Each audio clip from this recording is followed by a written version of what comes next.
Okay, good morning, good afternoon, good evening po sa lahat. Saan mong panig po kayo naroon. Welcome to our 201st, 201 na po na episode of our webinar series, Health Updates.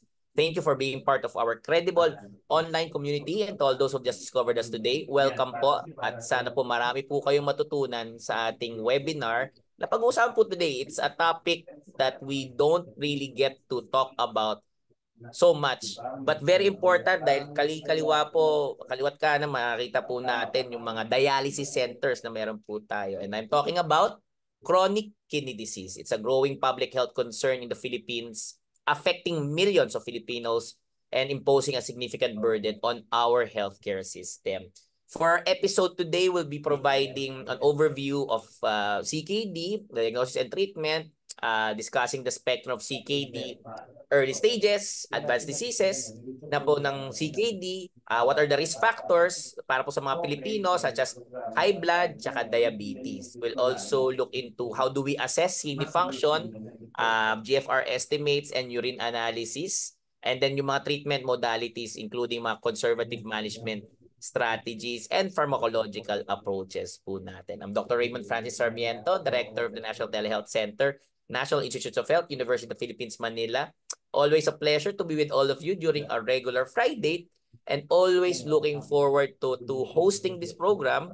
And today, very fortunate that we're able to have the PGH Coordinator for Training, Dr. Marie Dion Sakdalan to join us. Dr. Dion?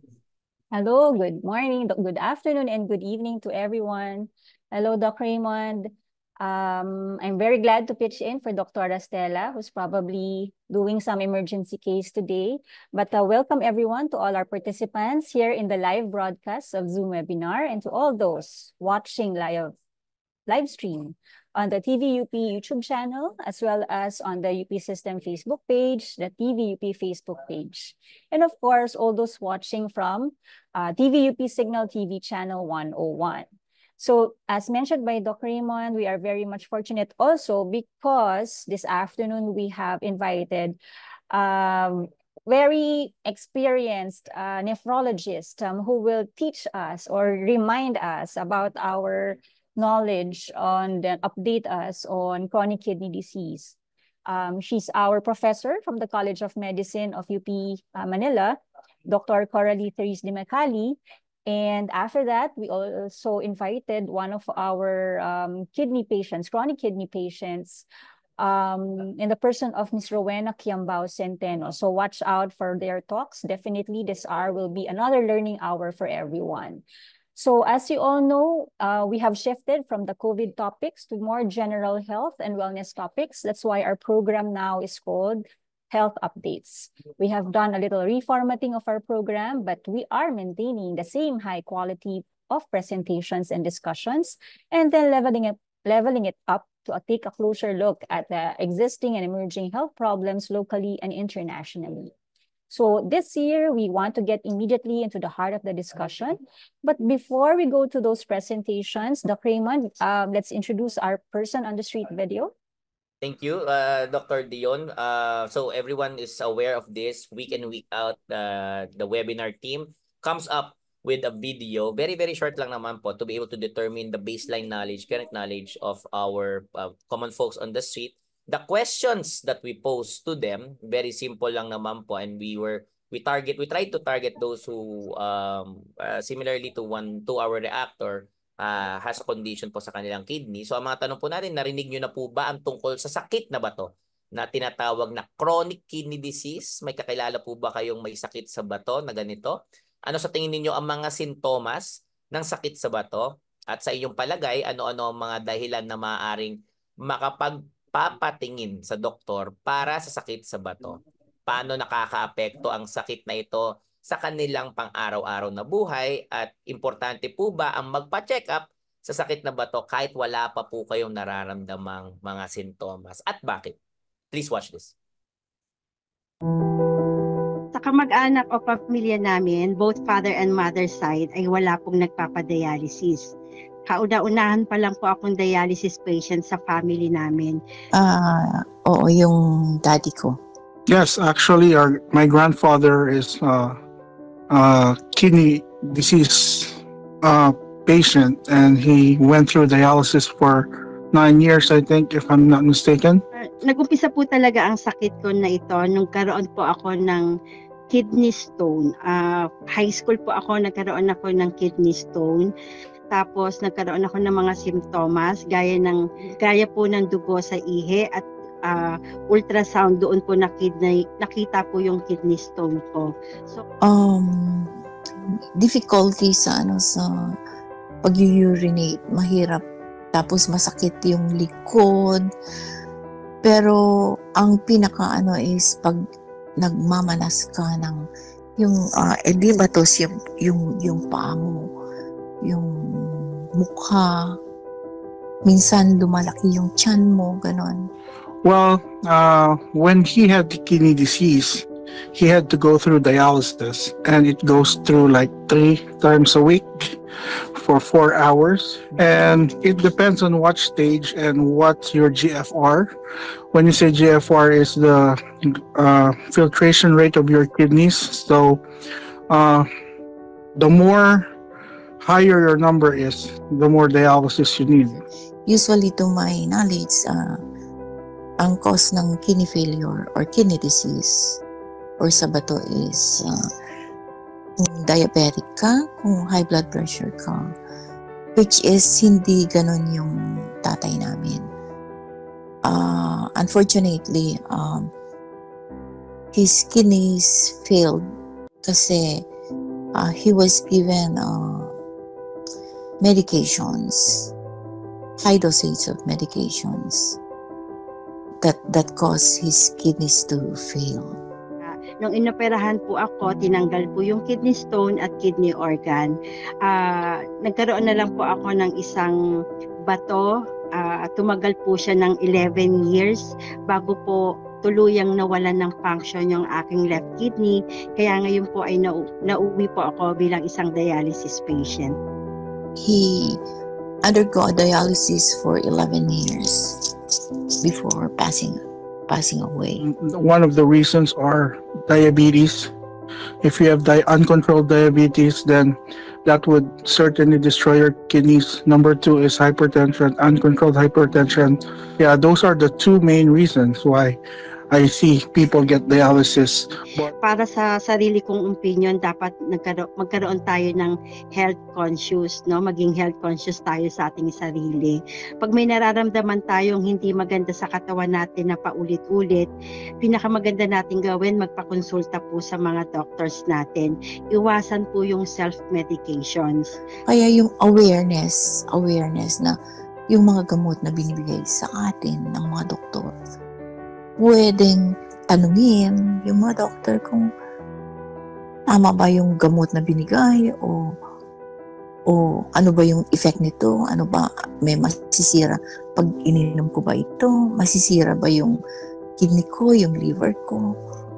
Number 1 is you gotta be checked every year with whether you're healthy or not, because you just don't know the underlying diseases that we have, especially nowadays. But actually, sa totoo lang, hindi naman natin kailangan magkaroon ng mga simptomas, no, bago tayo magpakonsulta sa doktor. May simptomas man o wala, dapat ugaliin talaga natin na magpa-check up sa mga doctors natin. Kasi pag may simptomas, baka mahuli na ang lahat para sa kalusugan natin.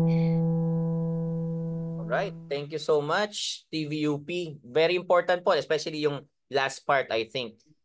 There's an understanding na hindi po dapat hintayin na malala na po yung kanilang nararamdaman para magpatingin po sila sa kanilang mga doktor, especially for mga sakit po na katulad po nito. So, thank you so much to our interviewees from the Person on the Street video.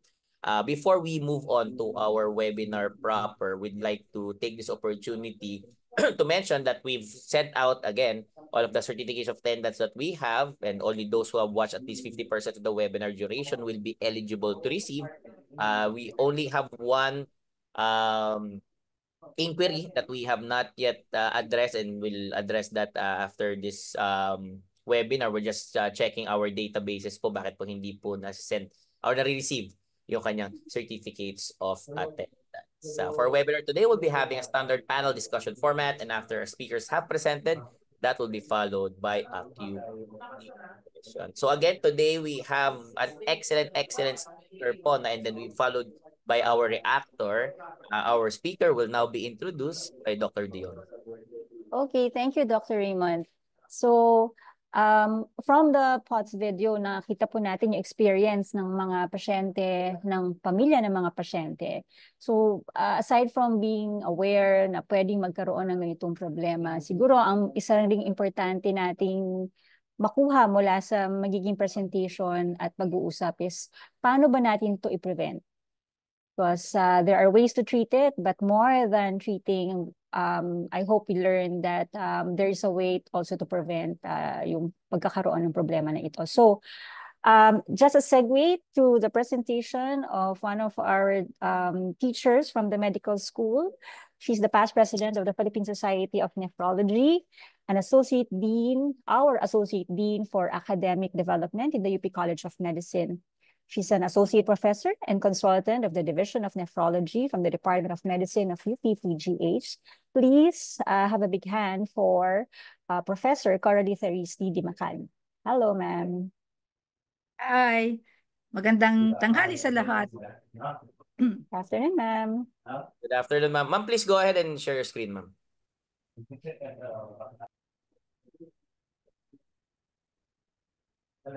Kung meron lang sound effects yung mga clap, maririnig na natin ang dami ng clap tsaka hearts na lumalabas. So here we can see the slides of Dr. Go ahead po, Dr. So magandang hapon ulit sa inyong lahat. Thank you for this invitation to speak before you today. So for this afternoon, I have prepared a presentation to help demystify the CKD or make it easier for you to understand CKD. Marami nang may alam yung ating mga kababayan, no? As we heard from the Filipino men and women from the streets. And if you look at your chat box and your Q&A, marami ng tanong, hindi pa ako nag-uumpisa. So I declare no conflicts of interest for this presentation today. So it is estimated that 120 Filipinos per million population have CKD. And based on national nutrition data, the CKD prevalence increased from 2.6% to 6.7% or 2 or 3 times in just a span of 5 years. And today, the CKD is considered the 10th cause of mortality in the Philippines. But even if it is the 10th cause of mortality, if you take a look at the 4th and the 5th diseases, it's diabetes mellitus and hypertensive diseases, which are also the first and second most common causes of mortality in the Philippines. And if you take a look at Philippine Renal Disease Registry, we have an increasing incidence and prevalence of CKD. So what is the government's response to this increasing number of CKD patients?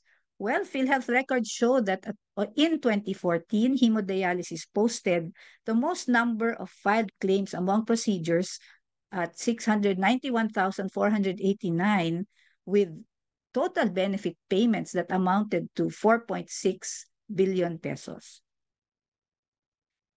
And 2 years later, in 2016, that figure rose to over 8 billion, so almost twice in the span of just 2 years. And just yesterday or 2 days ago, the government, through PhilHealth,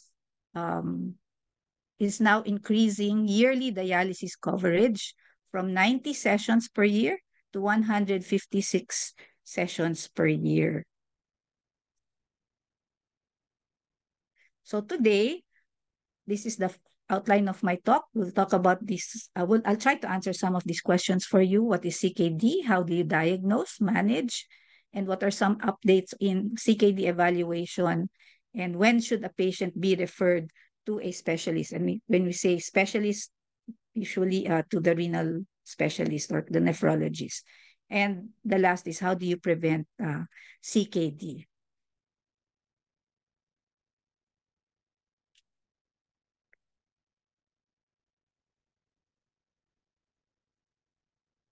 Okay, so what is CKD? So CKD is chronic kidney disease or pangmatagalang na sakit ng bato. So it is defined as abnormalities of kidney structure or function. Ang marker natin ng function is yung glomerular filtration rate. Less than 60 ml per minute classifies you as CKD. Normal is 90 to 125. That has been present for a minimum of 3 months. In 2012, the KDIGO or Kidney Disease Improving Global Outcomes designed or defined CKD using a CGA classification. So C standing for cause, G glomerular filtration rate, and A albuminuria category. So when you get the history of the patient to identify cause, importanteng magtanong kung may diabetes at may hypertension siya. Tama yung ating man on the streets. And we get a good medical history. A family history is important kasi some of the diseases are genetic and some of them are familial, no? So we do also a good physical exam. May manas ba? Okay, tama yon, may manas. Eksaminasyon ng mata. Kung may matagalang hypertension at matagalang diabetes, makikita yun sa mata. Simptomas ng urinary tract infection, for example, posible, although it should be recurrent para mag-cause ng CKD. Social history, tapos titignan natin na nagpapa-urinalysis yung pasyente at nagpapa-examine ng creatinine. Importante yan para ma-compute yung kidney function. So ano yung markers ng kidney damage? Sabi natin, yung mga markers ng kidney damage is part of the definition, no? So persistent albuminuria. Ang ibig sabihin ng albuminuria is protina sa ihi. More than 30 milligrams per day. Paano nalalaman ng isang pasyente na meron siyang protina sa ihi? Titignan natin yung paihi niya. So you see 3 beakers there. Yung first 2 have lots and lots of froth. Di ba? Parang may beer siyang tinake, no? Actually, it is urine. So in the picture, 5 to 15 minutes and the froth is still there, that suggests that you have a lot of protein in the urine. Compared to letter C na beaker, ng 5 minutes is nawala na yung kanyang froth. Maliban sa albuminuria, urine sediment abnormalities, nakikita to sa under the microscope sa laboratory, no? Pwede rin may red blood cells, may white blood cells, and merong tinatawag namin na casts. Electrolytes and abnormalities due to tubular disease will include weakness, sobrang ihi, hindi makaihi. Okay. Included na rin doon siguro ay yung mga stones sa kidney na nagbabara sa tubules niya. And then patho abnormalities, pag na-biopsy yung pasyente at sinabing may fibrosis o atrophy, that is a marker of kidney damage. And then imaging abnormalities, maliit masyado yung kidney at manipis yung tinatawag na cortex. Pag may kidney transplantation ng pasyente, he is already at risk, no? It is already a marker of kidney damage, no matter if corrected na yung kanyang GFR dahil sa transplant. Ngayon, what about chronicity? Paano mo nalalaman na matagal na siyang may problema? So, pwedeng yung symptoms niya ay matagal na for more than 3 months na. Or, tatanungin niyo siya kung meron siyang previous na laboratory na merong creatinine determination at pwedeng i-estimate yung kidney function. Tuturuan ko kayo kung paano gawin yon. And then past measurements of protina nga sa ihi or protina sa ihi. And then reviewing again imaging findings for reduction in kidney size and cortical thickness. Nasabi ko na yun kanina. And kung na-biopsy siya ay parang may lamat na at may fibrosis. Yun ang mga katangian ng kidney biopsy na chronic na.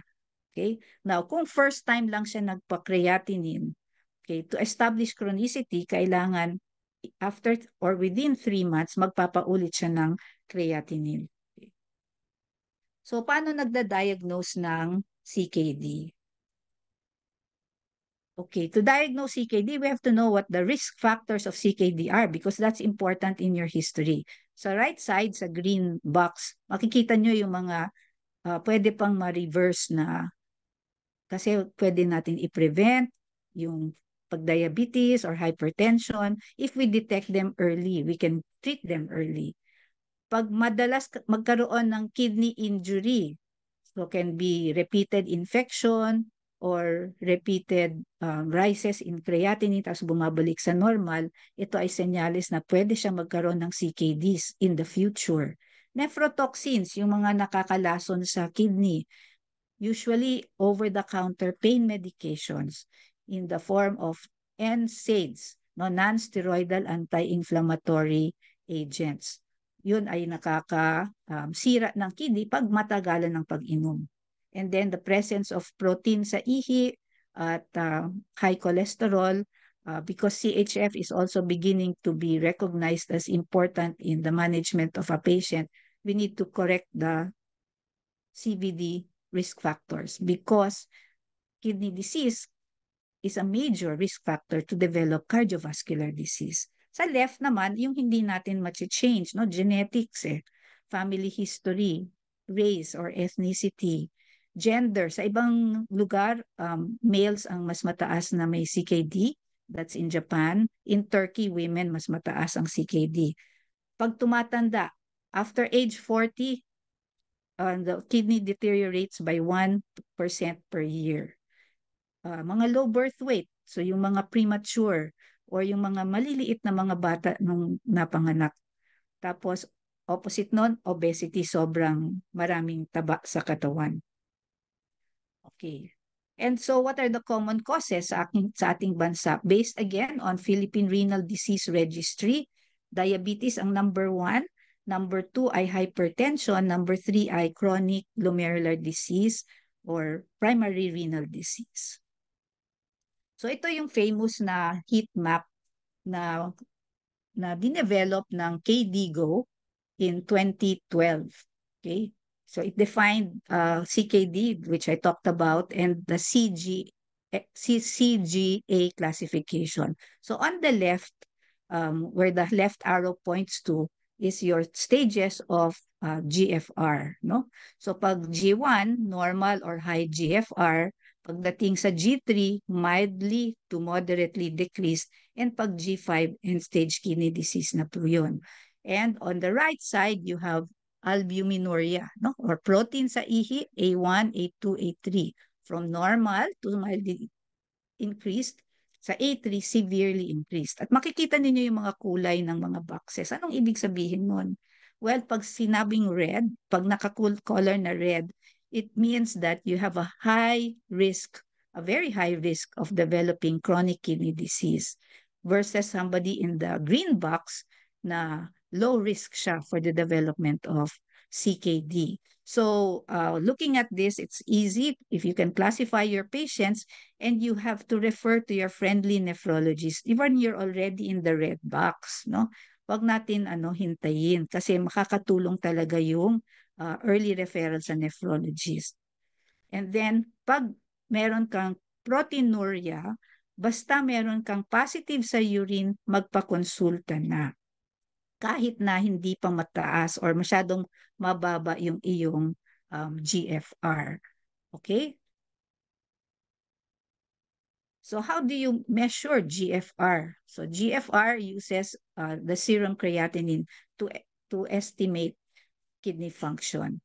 And the equation that we use, it is an estimate, no? Is the CKD-EPI 2021 equation. It's very easy if you have an app that you can easily download the Calculate app and look for computation of eGFR using CKD-EPI equation 2021. Tatlo lang ang parameters na kailangan. Isa is yung serum creatinine, yung age ng pasyente, yung edad ng pasyente, and gender, kung lalaki po o babae. Okay, i-input mo lang yon tapos lalabas yung sagot. Tapos titingnan mo, anong GFR mo? At i-compare mo sa GFR categories para masabi kung anong stage siya ng CKD. Okay. Sa KDIGO 2024 conference, and then they published their recommendations just in April of this year. They recommend this time a combined eGFR creatinine and cystatin equation in clinical situations where the eGFR creatinine is less accurate, and that would be usually because the GFR is not very reliable for extremes of size of body mass, no? So the too thin, malnourished, to the obese, and too many muscles, no? And the GFR will then affect clinical decision making. So you add cystatin. Cystatin naman, ang mga parameters na nag-change ng konti yung creatinine clearance ay pag merong diseases like sarcoidosis and thyroiditis, no? But you just have to submit cystatin, again, creatinine, the age of the patient, and the gender of the patient to get your cystatin creatinine GFR equation, GFR result. And why combine the two? Because the two have different strengths, no? And when you combine the two, you get a more accurate assessment of your GFR. Okay, albuminuria or proteinuria. So ang recommendation is we try to prevent albuminuria because it's a persistent marker of kidney damage. And we have these three categories, but for this slide, I just want you to focus on the AER, or that's albumin excretion rate, and the protein excretion rate here. So this is per 24 hours. And if you take a look at your ACR, albumin creatinine ratio, in milligrams per gram, and your protein creatinine ratio in milligrams per gram, they easily estimate,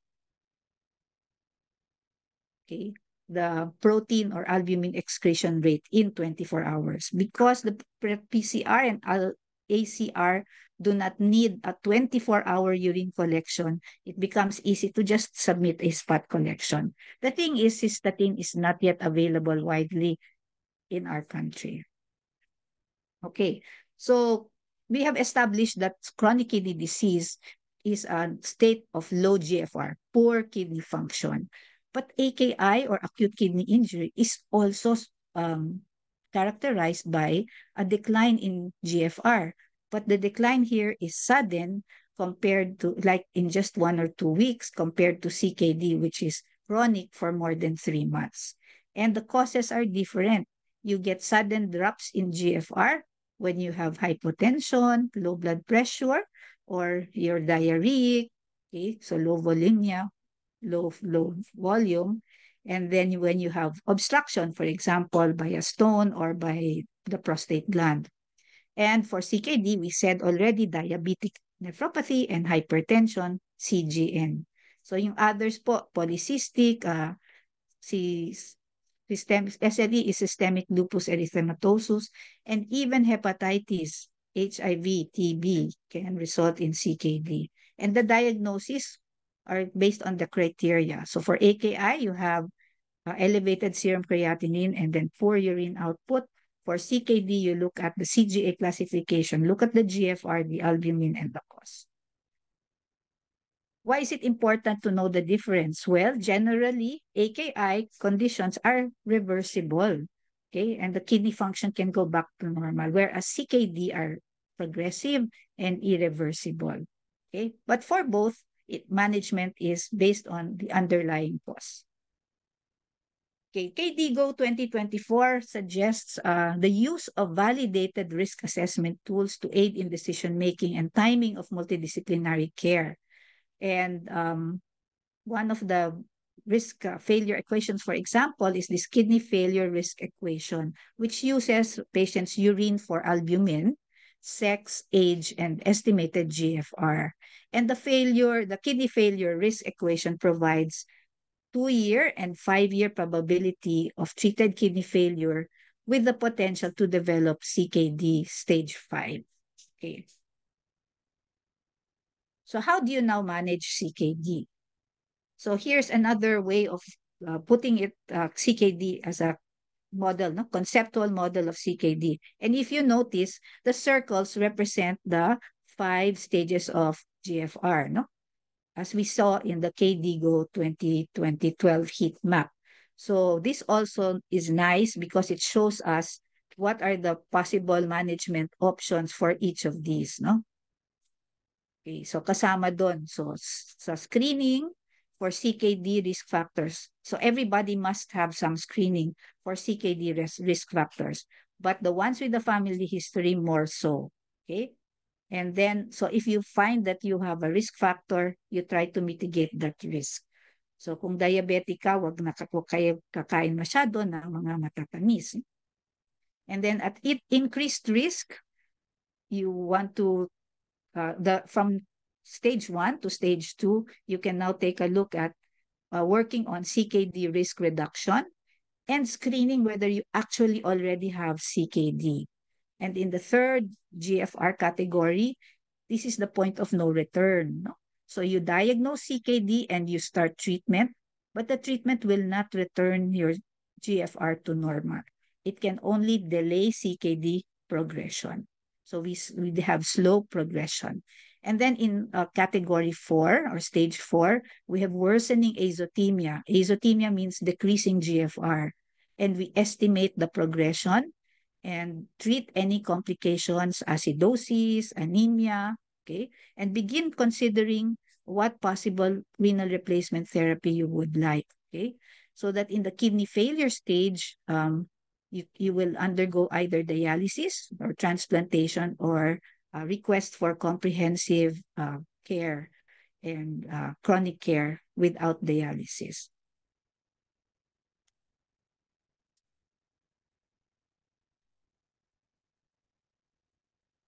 Okay, so how do you delay CKD progression? So lifestyle is very important. We start out with lifestyle. Physical activity, moderate intensity for at least 150 minutes per week.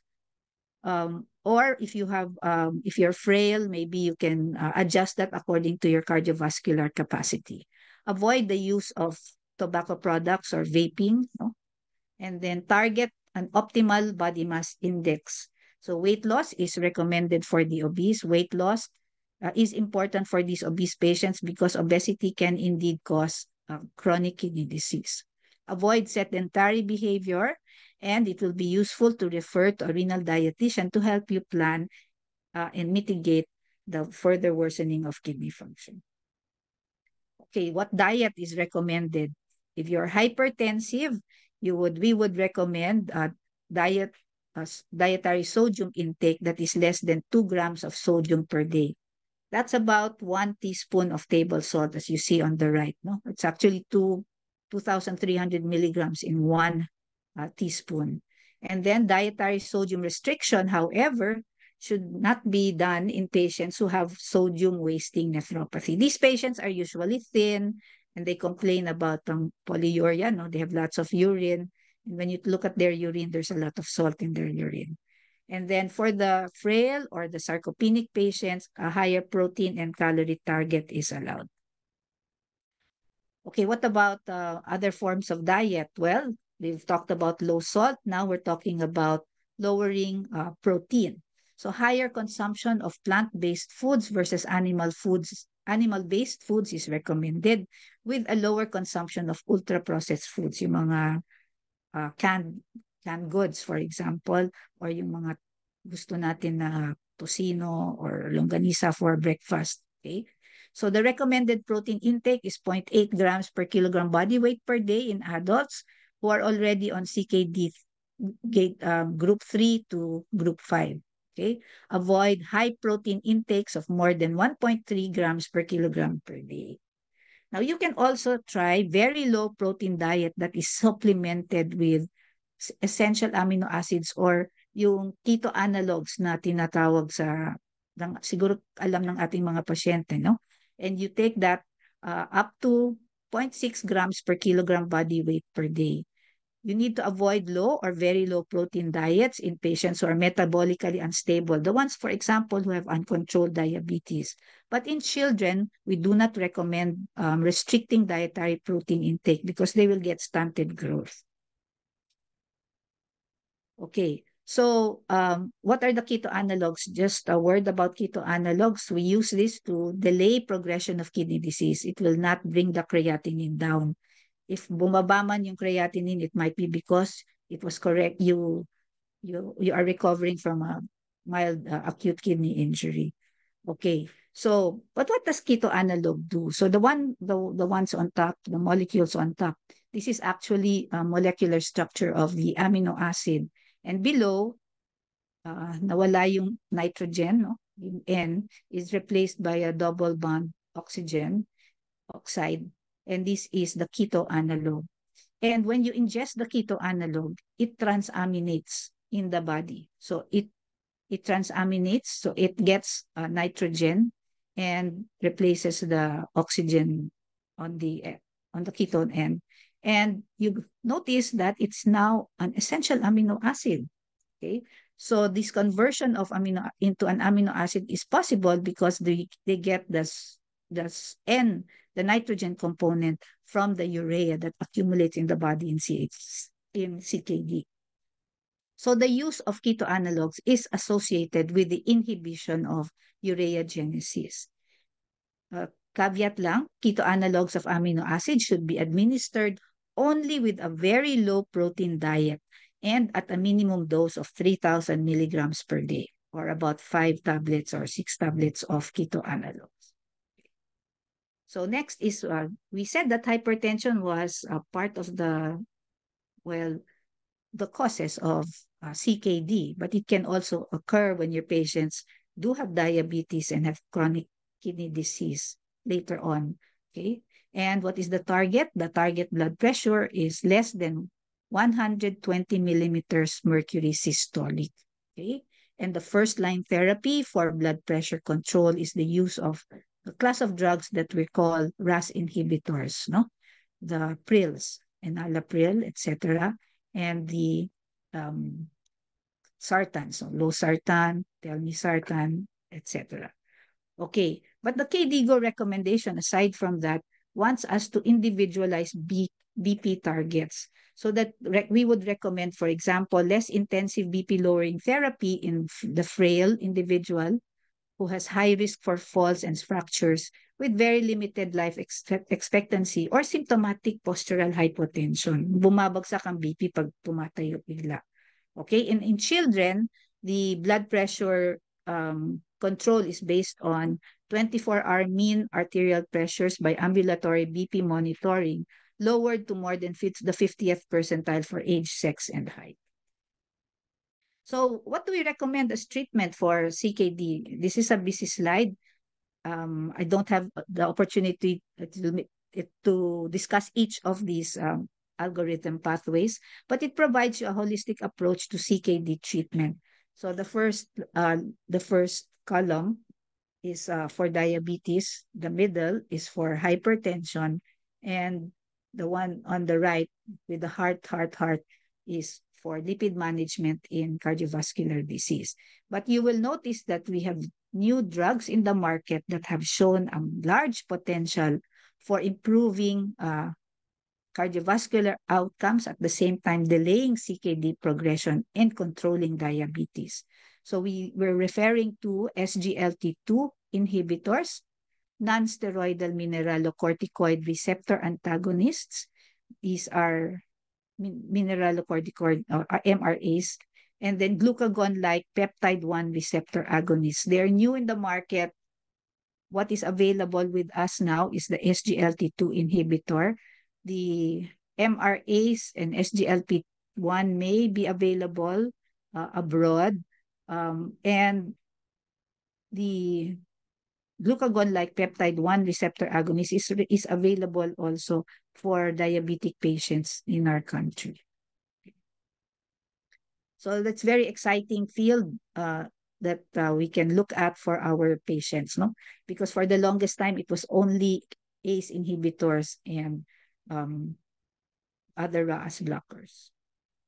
So when you use your therapies, you have to make sure you know what the side effects or what will happen, okay?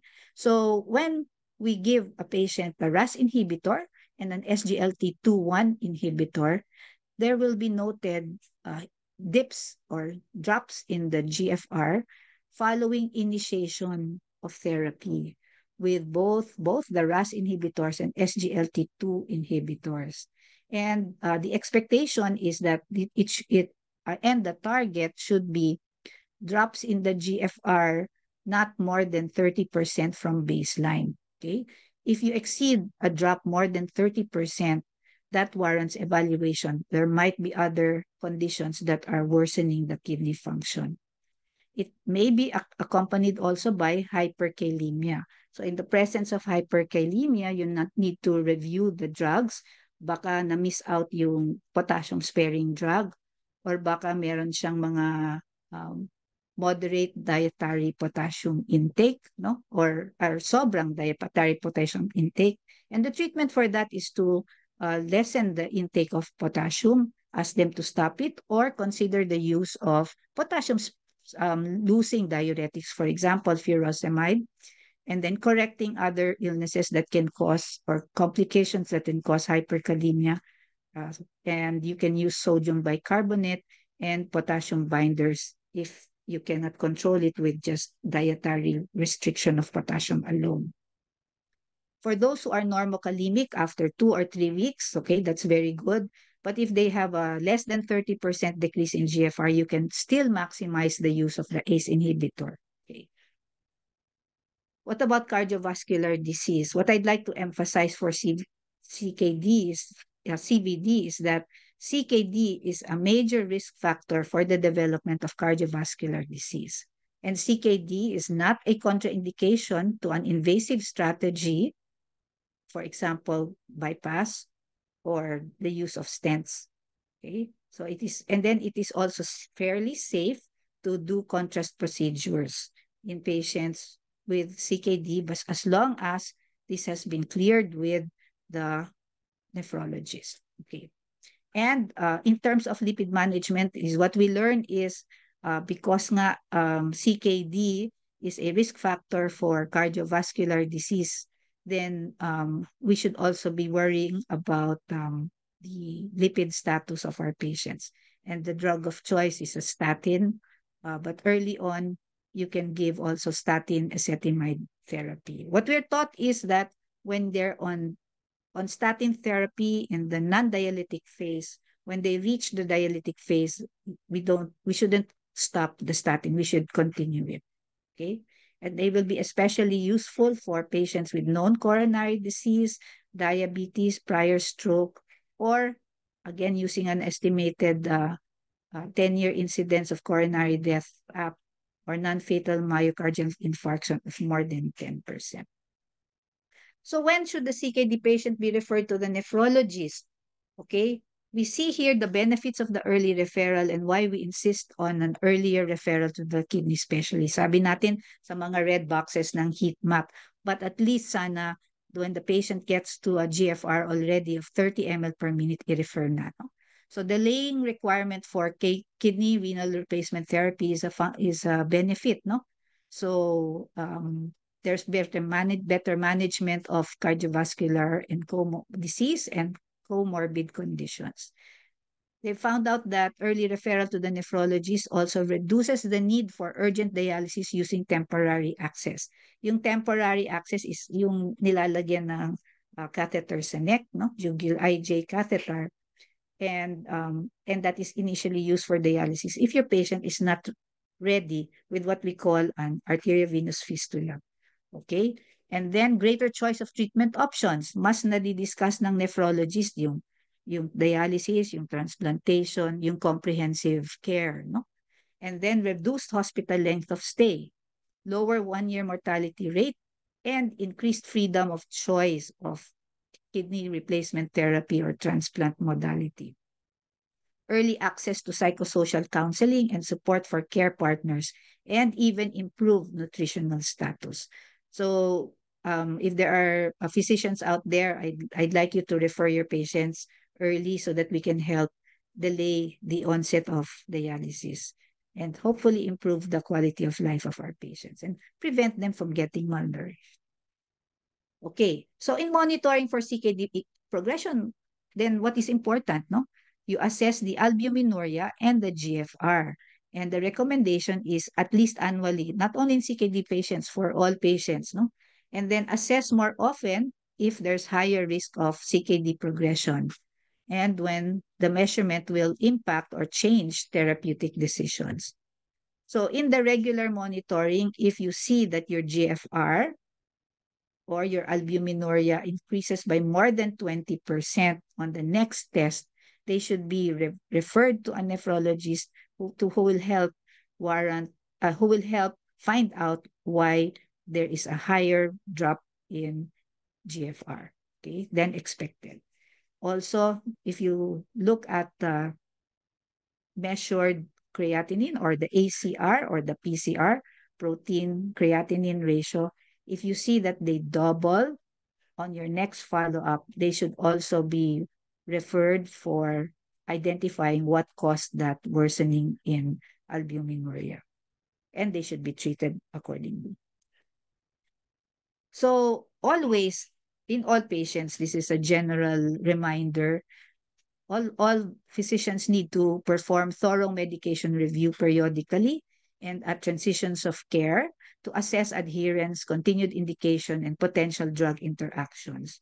So we would like our patients to limit the use of over-the-counter medications, dietary or herbal remedies that may be harmful for people with CKD. And I rarely mention chronic use of NSAIDs. NSAIDs is yung mga ibuprofen, ketoprofen, naproxen, no?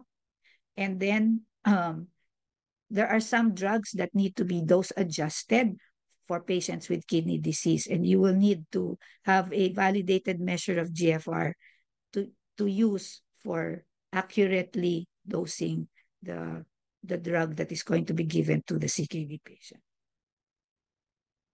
Okay, so plans addressing future healthcare states should be jointly agreed with. Sometimes we don't really discuss with our patients, no, what it is they need. Families need to know, okay, their carers need to know, and everybody must know. And advanced care planning for those choosing supportive care is particularly important. So this pyramid here on the left shows that we can share the care of our patients, no? So in the first base of the pyramid, we have primary care physicians who can help monitor and identify those with at risk, and then education, no, for this base of the pyramid. Then when the patient gets to CKD 3 or even before CKD 3, they should be monitored for the development of kidney failure, frank kidney failure. Okay, and then, so it is a referral to the nephrologist that we recommend. And when the patient is ready for his renal replacement therapy, we then refer to the transplant team or the comprehensive conservative care team. Which brings me to a discussion on comprehensive conservative management. So which is an alternative treatment to replacement therapy. It is planned, holistic, it is a person-centered care that includes the full integration of that part of the care, no?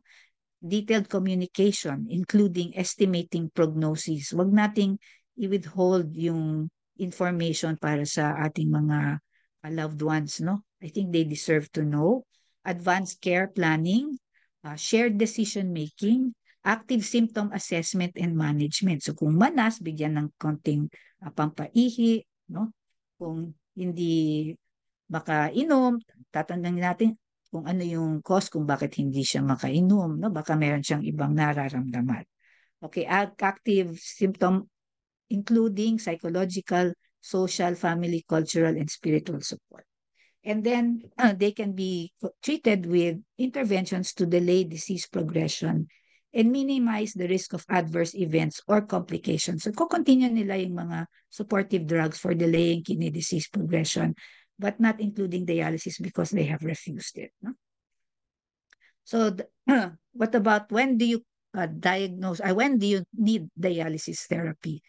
So, it's not based on a number, no? But yes, in patients with CKD group 5, they're already almost ready for dialysis. We don't say, okay, pag hintayin na lang natin pag 5 ml per minute na lang. No, we use the symptoms of the patient, no? So we need to assess our patient regular for signs and symptoms, quality of life, what their preferences are, dietary preferences. We can call in a dietitian to help us decide that. The level of GFR and laboratory abnormalities. Usually, initiations of dialysis will start between, in practice, GFRs of about 5 to 10 ml per minute. Not everybody is anuric. No? Some of them still have urination. And we consider planning for preemptive KT, kidney transplant, means that you go to kidney transplant straight without going through dialysis when GFR is 15 to 20 ml per minute. Okay, in children, you have to consider poor growth that is refractory to optimized nutrition to be an indication for dialysis, no? Because they will get protein energy wasting if they're not eating. Okay, so in summary, I've discussed the CKD, how we diagnose CKD and how we manage CKD, and told you about some updates in CKD evaluation for those new drugs, and when a patient should be referred to a specialist. But the question is, how do we prevent CKD? Okay, so we need to improve education about CKD early on, and improve our healthcare practices, no? Tama yung isang nating a woman on the street. We must have regular yearly evaluations. I already mentioned that.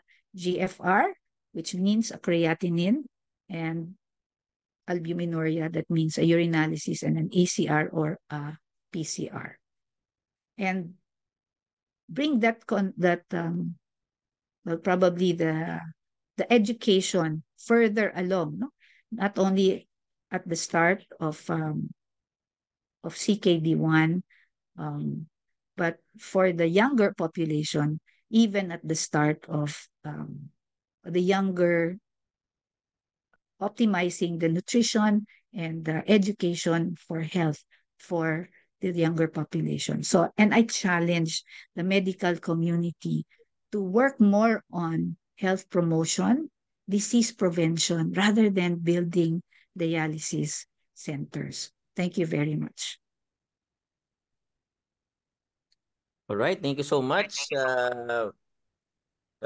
Associate Dean for Academic Development po si Ma'am Coralie de Macali. We have lots of questions, lots of emojis if you're seeing that on the screen, Ma'am Coralie. And thank you also to those who have really listened po. No? Marami po tayong nakuha kay Dr. de Macali for today. I'd like to take this opportunity po muna kasi I haven't been able to do a shout out. Those who are watching po, ma'am, all the way from St. Elizabeth Hospital in General Santos City, South Cotabato, from the Philippine Association of Medical Technologies in Makati, Malay Municipal Health Office in Malay Aklan, Tanho Medical Clinic in Plaridel, Misamis Occidental, Southern Philippines Medical Center in Davao City, Davao del Sur. There are those also watching us from Taguig City University, from Bataan, from University of Rizal System Health Services, Los Baños, Laguna, Marilao, Bulacan, and Antipolo, Rizal po. And then internationally, there are those who are watching us all the way from the University of Hail in Hail, Kingdom of Saudi Arabia, and Chuanin Hospital also in the same area, as well as Nam Kanto Medical Center in Taipei City, Taiwan, and our colleagues from Canadian Medical Center in Dammam, Saudi Arabia. So please hold on, ma'am. We'll have a Q&A after our reactor has given their perspective. We'll now call in our reactor po, no, to share her experiences and perspectives. She is none other than Miss Winnie Kiambao Centeno. Please go ahead, ma'am. Hi, good afternoon to all present at this webinar. I am Rowena Kiambao Centeno, 55 years old, and I'm living with lupus with nephritis for 24 years. It is a privilege to be given an opportunity to do this reaction on this presentation about chronic kidney disease.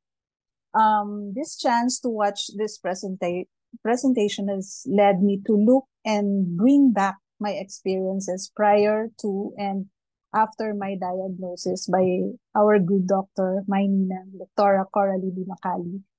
I found her presentation very informative and beneficial, not just to those affected by the disease like me, but to all the people for prevention purposes. Having a clear awareness of how important kidney health is to everyone is a must.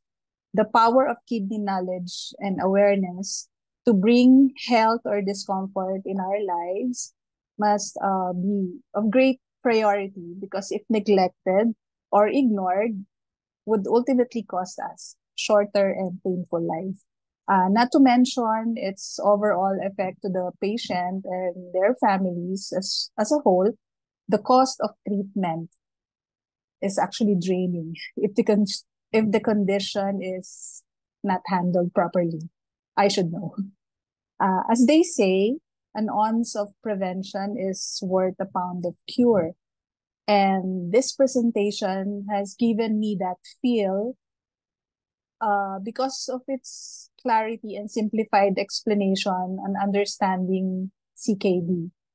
In the process of watching, I realized the factors that caused me some bad times before and what made me better the past years were also clearly enumerated here.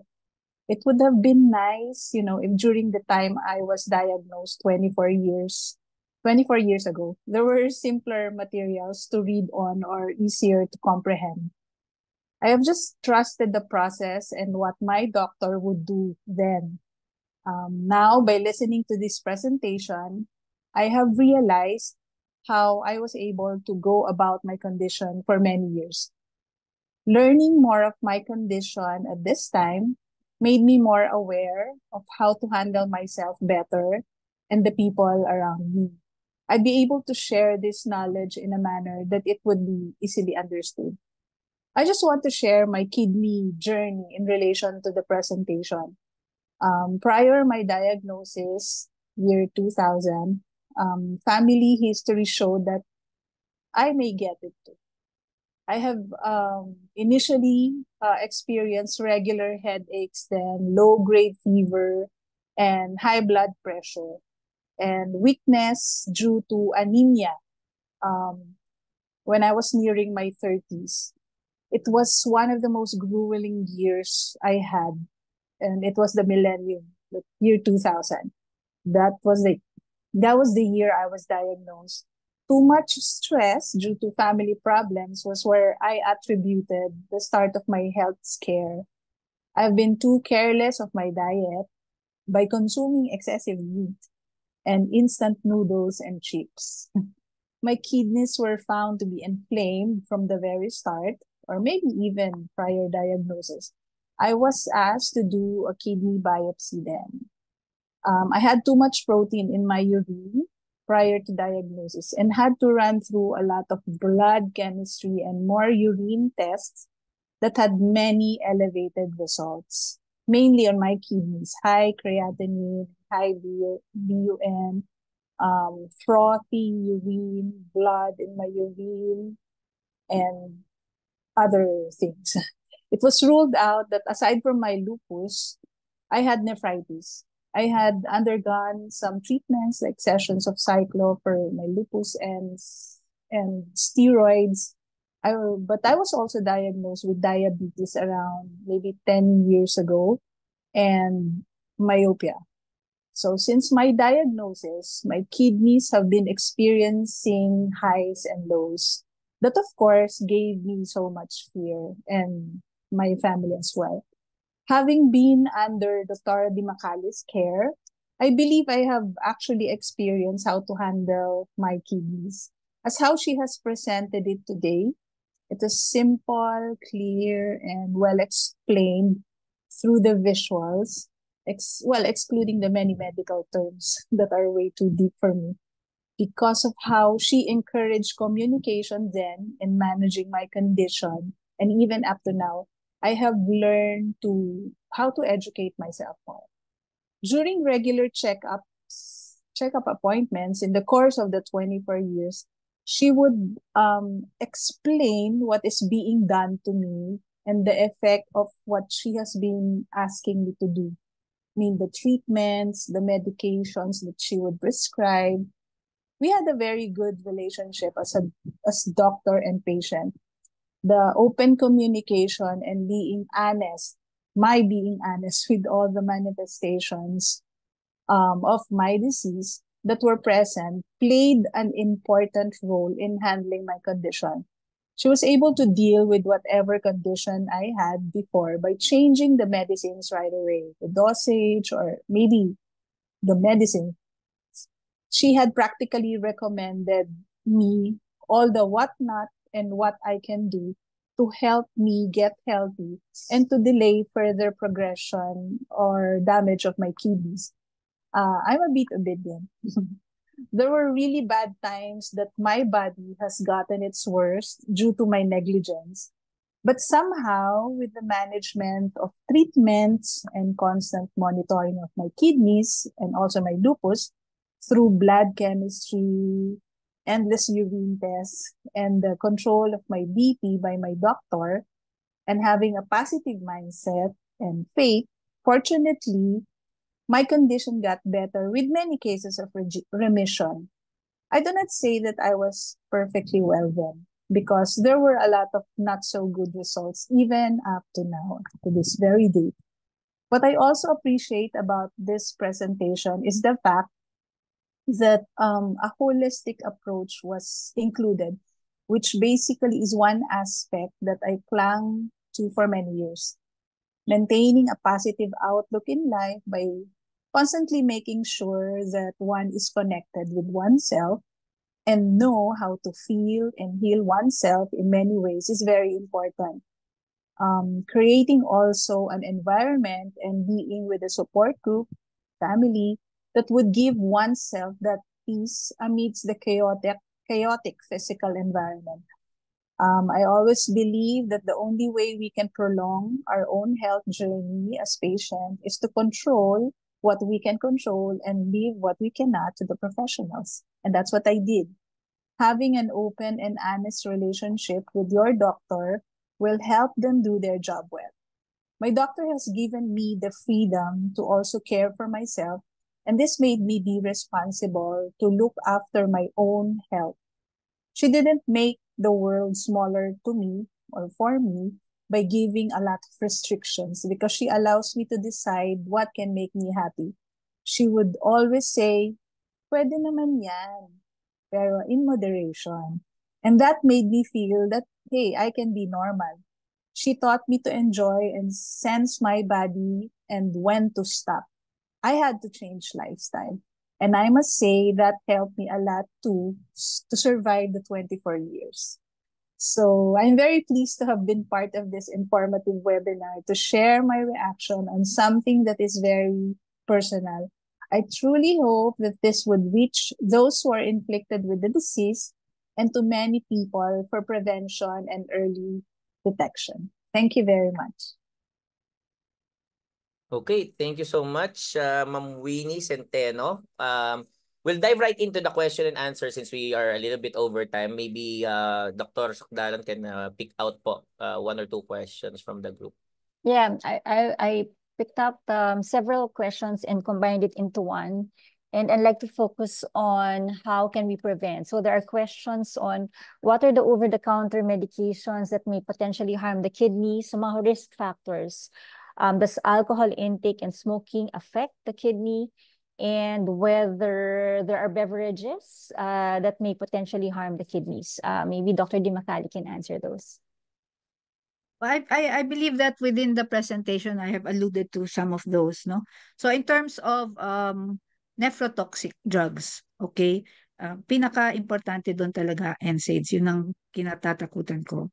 And then chemotherapeutic agents for those who are suffering from cancer and develop kidney failure, okay, they could have been from your drugs. And one of the notorious drugs is platinum-based therapies, so cisplatin, no?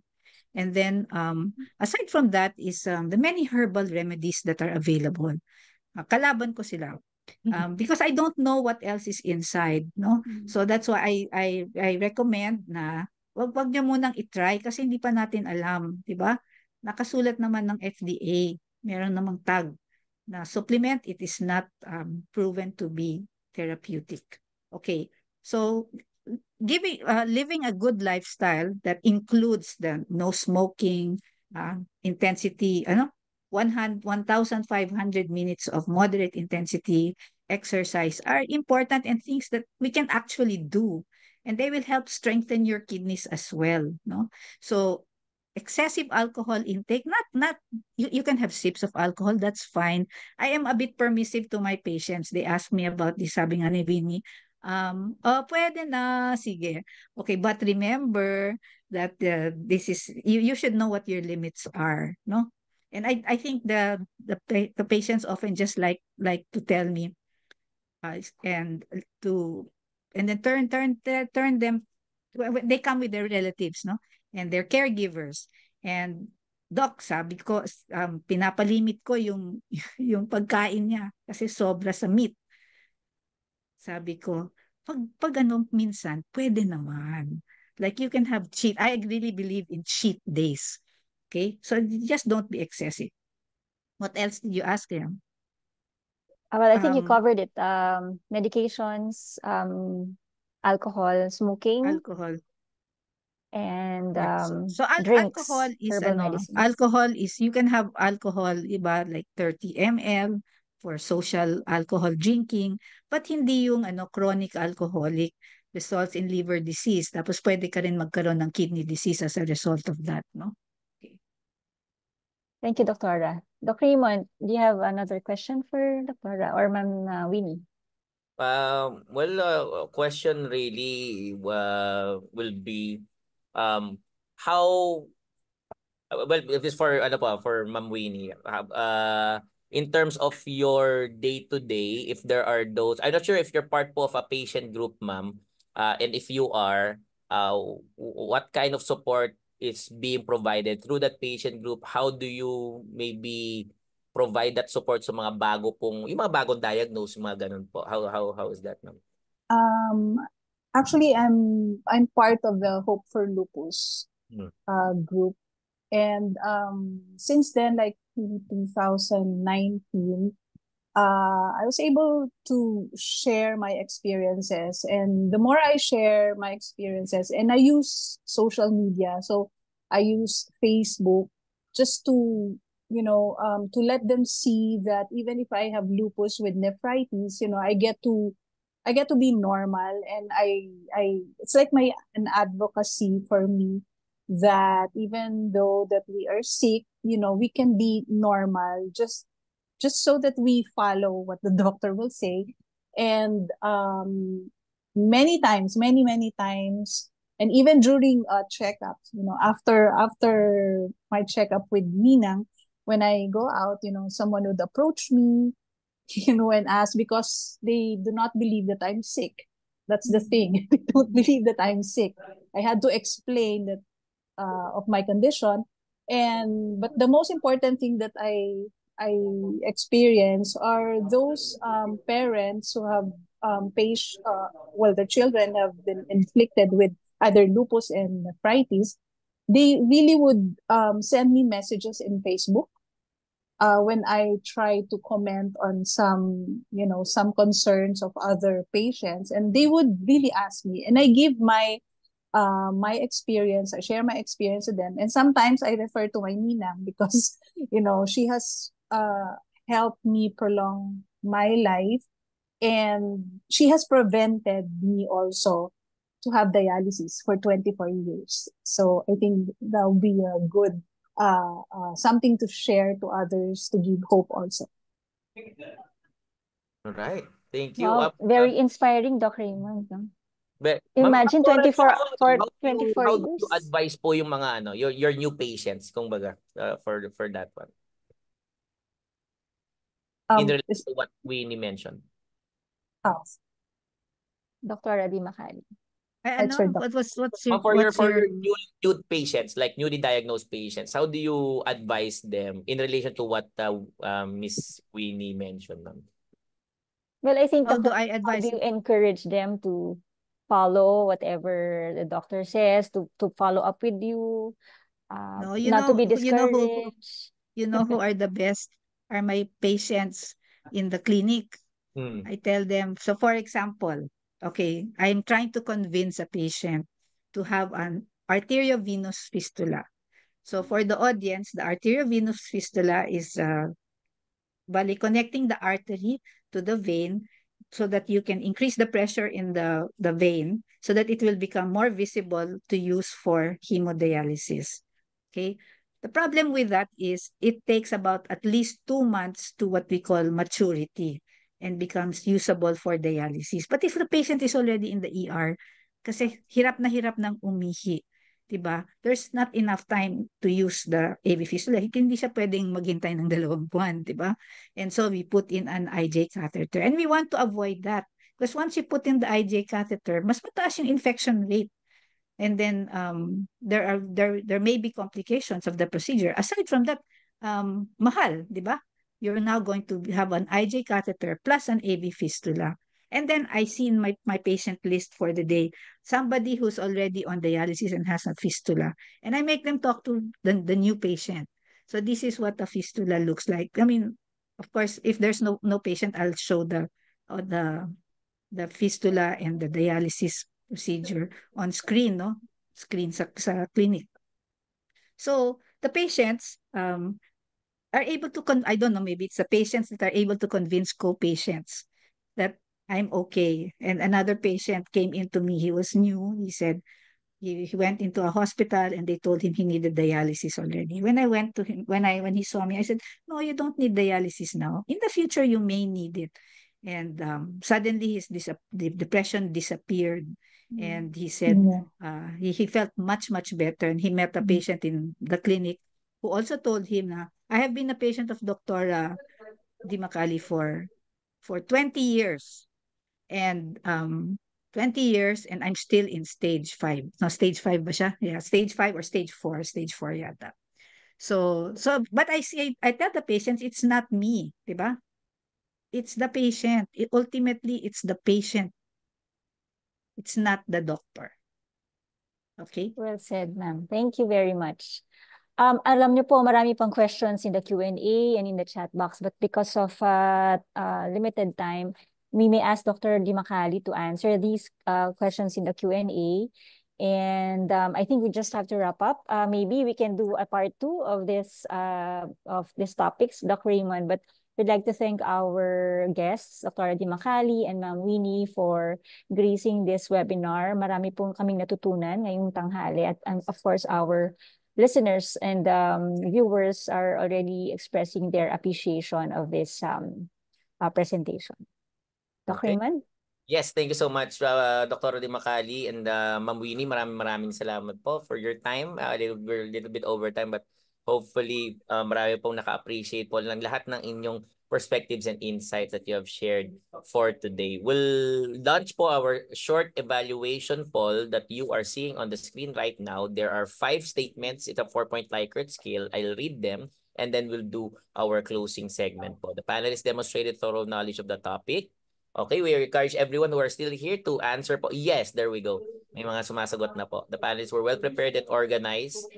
Number 3, the panelists spoke clearly and audibly. Number 4, the panelists used appropriate language and technical medical jargons adequately explained.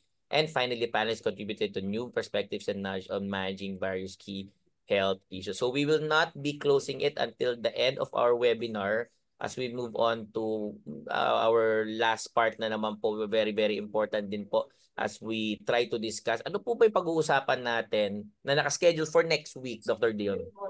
I think we're going to expand the discussion on prevention. And here we'll talk about all other non-communicable diseases, hypertension, diabetes, stroke, etc. And we will be inviting one of the division heads or the director of the division on NCD of the World Health Organization Western Pacific Regional Office, Dr. Eric Domingo. So watch out for that. We hope to see you again next Friday. Dr. Raymond? Thank you so much. Before we conclude our program, all health updates webinars are archived for viewing at the TVUP YouTube channel. You just open up your app, go to TVUP PH, or if you're in your browser, https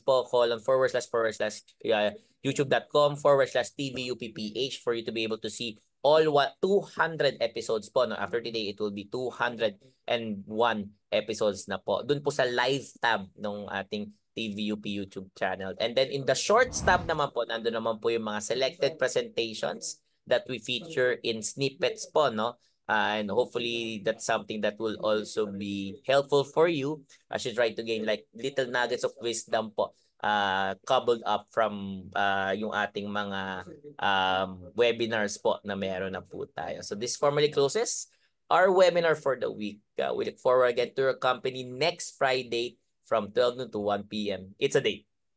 Together, we can stop preventable deaths. So keep safe, keep healthy, and see you online.